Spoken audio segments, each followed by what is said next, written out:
feeling deep inside that you've been lying about where you've been at night. Oh, I've got a feeling, so you better learn to treat me right.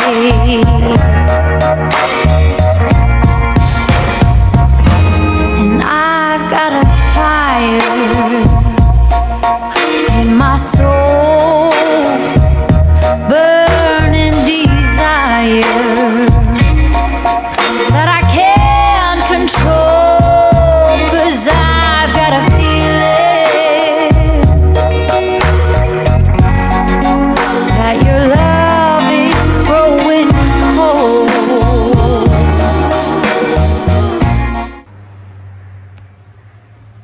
Oke, aku udah siap. Hari ini temenin aku ke kampus karena mau kerja kelompok.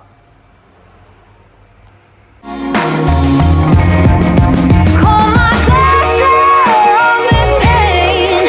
Oh, I've fallen for a fool again. I've gotta get up, take my stand, find myself a better man. 'Cause you've got excuses I don't wanna hear, baby, the truth is. Oh iya, kita kemarin kan dikasih tugas sama Bu Evi untuk buat pidato. Aku sama Dini sudah ngerjain. Coba kalian lihat. Boleh. Ini kayaknya ada yang salah ya, Kak? Iya, ini harusnya susunannya nggak seperti ini. Harusnya gimana? Menurut Somad dan Indriani dalam Lubis 2018, halaman 68, struktur penulisan pidato ada 6. Yang pertama yaitu judul. Dalam menentukan judul, seorang calon orator harus memperhatikan audiens serta tema yang akan disampaikan. Yang kedua ada salam pembuka. Pada bagian ini mencakup pesan, ucapan bersyukur, dan juga sapaan kepada para audiens. Yang ketiga ada pendahuluan. Dalam hal ini mengandung pengenalan singkat mengenai materi yang akan disampaikan sebagai pandangan umum kepada para audiens. Yang keempat yaitu isi pidato. Isi pidato adalah pesan yang disampaikan pembicara untuk mencapai tujuan tertentu. Isi pidato ini dapat berupa penyampaian ilustrasi, fenomena faktual, cerita singkat, pernyataan umum, dan argumentasi. Bagian isi harus disampaikan dengan jelas dan meyakinkan. Tujuannya agar audiens dapat memahami dan menerimanya. Yang kelima yaitu penutup pidato. Penutup pidato merupakan simpulan dan harapan yang disampaikan oleh pembicara serta ucapan permintaan maaf atas kesalahan selama berpidato. Dan yang terakhir, yang keenam, yaitu salam penutup. Salam penutup adalah bagian terakhir dari suatu pidato yang berisi ucapan terima kasih yang disampaikan pembicara kepada audiens. I won't be crying no more tears. Gaya bahasanya juga kurang tepat deh. Harusnya gimana? Menurut Kerov 2004, gaya bahasa dalam pidato mencerminkan cara seseorang memilih dan juga menggunakan kata-kata untuk menyampaikan pikirannya. Ia membagi gaya bahasa menjadi beberapa jenis. Yang pertama ada gaya bahasa retoris. Gaya ini menggunakan pertanyaan retoris, yaitu pertanyaan yang diajukan bukan untuk mendapatkan jawaban, melainkan untuk menekankan suatu poin yang disampaikan. Yang kedua ada repetisi atau pengulangan. Repetisi bertujuan untuk menekankan argumentasi kita. Yang selanjutnya ada klimaks. Lalu yang kedua ada gaya bahasa kiasan. Gaya bahasa ini meliputi penggunaan jenis majas-majas, yaitu majas metafora, simile, dan juga personifikasi. Yang terakhir ada gaya bahasa langsung dan tidak langsung. Gaya bahasa ini menyesuaikan dengan audiens dan juga tujuan. Gaya bahasa langsung, bahasa yang digunakan cenderung tepat sasaran dan juga to the point. Selanjutnya, gaya bahasa tidak langsung cenderung menyamarkan maksud sebenarnya melalui penggunaan majas, perumpamaan, dan juga sindiran. Oh gitu. Aku mau coba ngafalin dah. Soalnya aku kesulitan dalam ngafalin. Iya, boleh. Menurut Nika Audiana, tahun 2023, menghafal informasi kunci merupakan salah satu komponen penting untuk menyampaikan pidato secara efektif.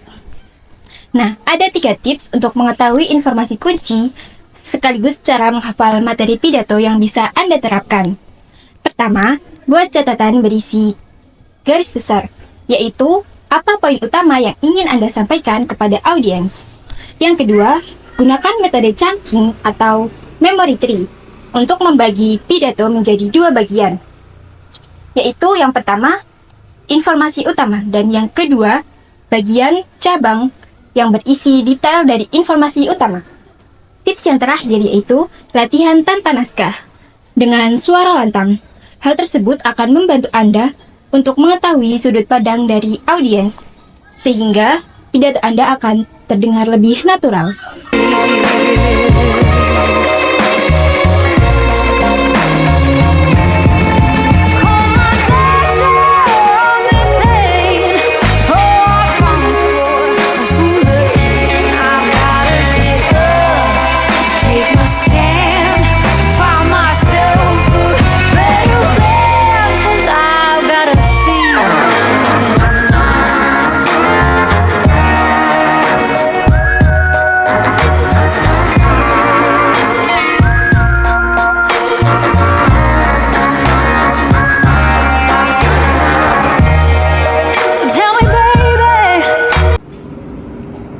Ya baik teman-teman, mungkin bisa dimulai dulu prakteknya sambil nunggu Bu Evi. Bu Evi tadi menghubungi, katanya nanti telat.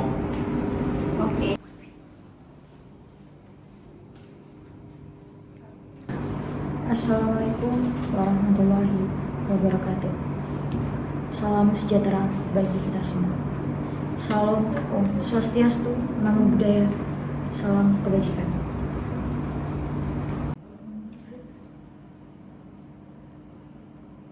Kok suaranya gitu ya? Kok ekspresinya kayak gitu ya? Iya, gerakan tubuhnya juga kurang nggak sih? Iya. Menurut Austin 1962, dalam berpidato harus menghasilkan suara kita agar menghasilkan pidato yang baik dan benar.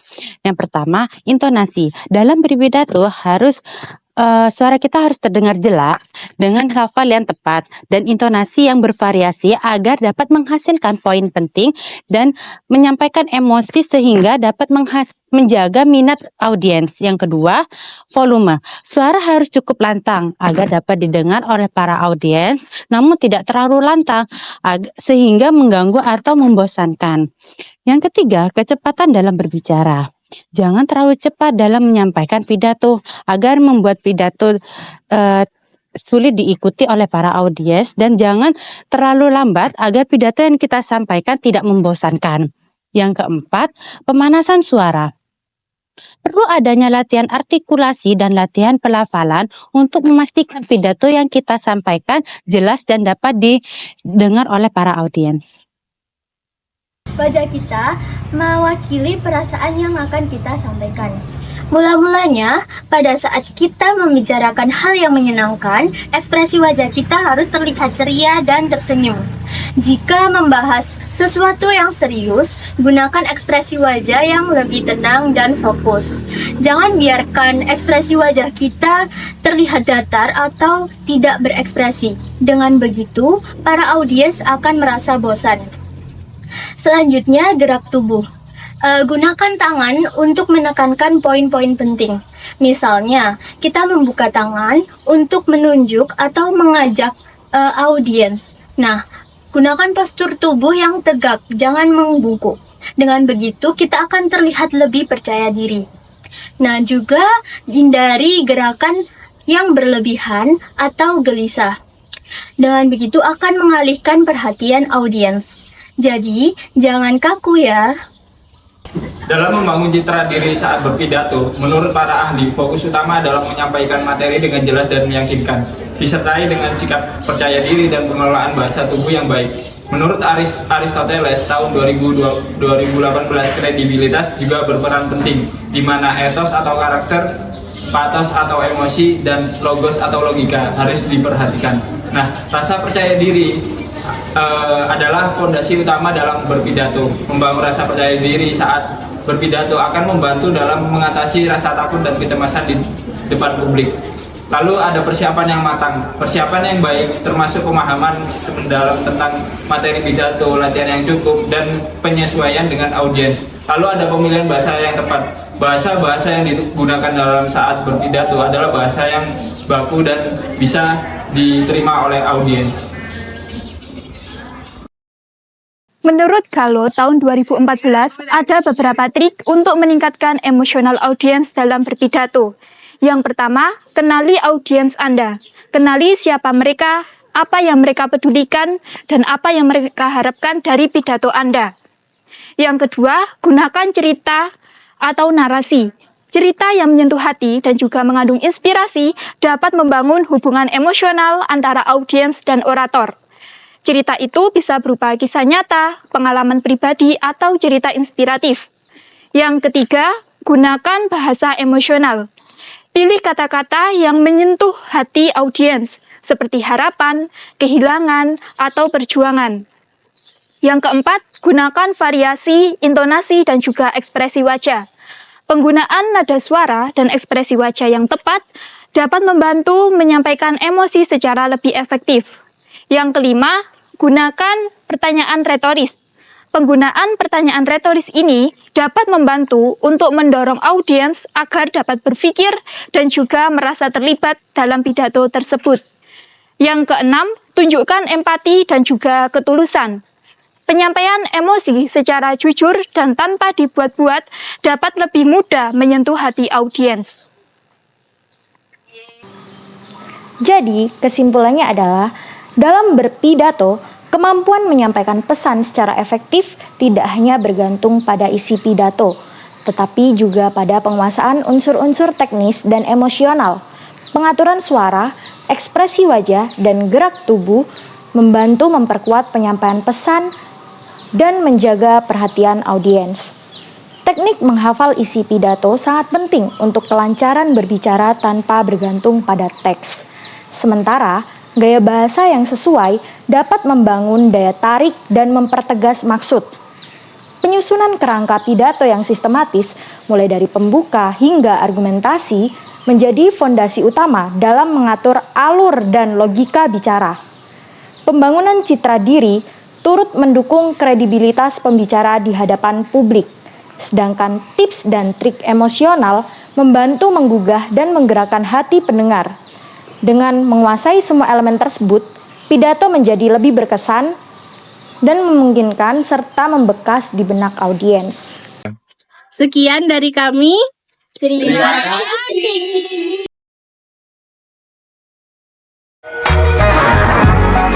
Tell me, baby, 'cause I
Sekian dari kami. Terima kasih. Ayo kamu langsung. Gitu ya. Aku ingin Sesi ulang. ini jelek tahu. Enggak. Enggak apa-apa. Ya iku lebokno gak apa-apa kean. Ini mau dimasukin ta. Gawe kor. Iya.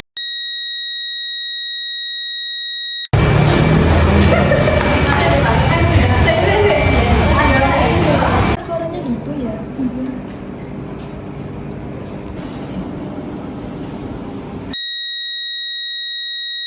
Yang kedua, volume.